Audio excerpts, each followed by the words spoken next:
and welcome to this episode of the MyRepChat Minute. Today we're going to talk about what to do if you send a message to your client and their response goes back to your personal cell phone number and you can't quite seem to figure out why that's happening. One thing that's really important to understand is for a lot of organizations, positive consent is what's required, meaning the client has to give consent to exchange text messages.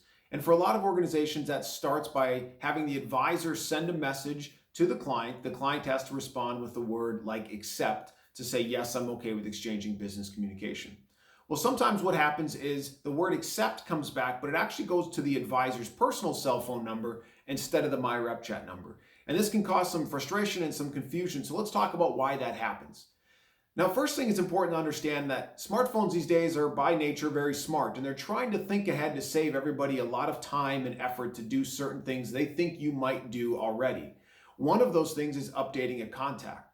So for instance, if your first message to somebody says, in my case, hey, this is Derek Gerard, that right there could trigger the phone to do something, especially iPhones. iPhones are going to look through your contact database to see if Derek Gerard, in this example, already exists. And if I already exist as a contact, generally speaking, it's going to update the contact card.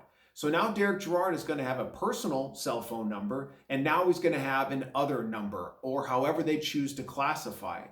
And the challenge for the client becomes, it doesn't change the default messaging number for that client. So now that this new number is saved as another number under Derek Gerard, when that client goes to send a message back to Derek Gerard with, for example, the keyword accept, the message actually goes to my personal because the contact card says that my personal number is the default messaging number.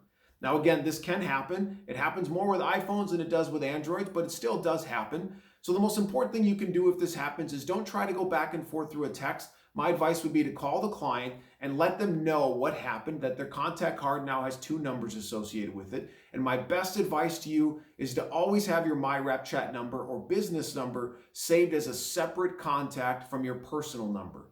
Because it's very important if your client wants to send you a personal message that they know they're sending it to Derek Gerard personal versus the client who wants to send you a business message and it's Derek Gerard business. And it's a lot easier for that client if they're two separate contact cards than if they're one contact card with two numbers. Because in that case, now the client has to decide every time they send a message, which number is business and am I communicating on the right number?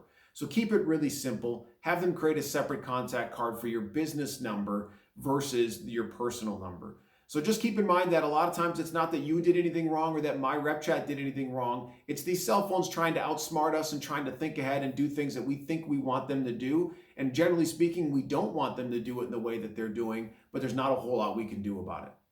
So I hope this answers the question, and thanks so much for checking out this episode of the MyRepChat Minute.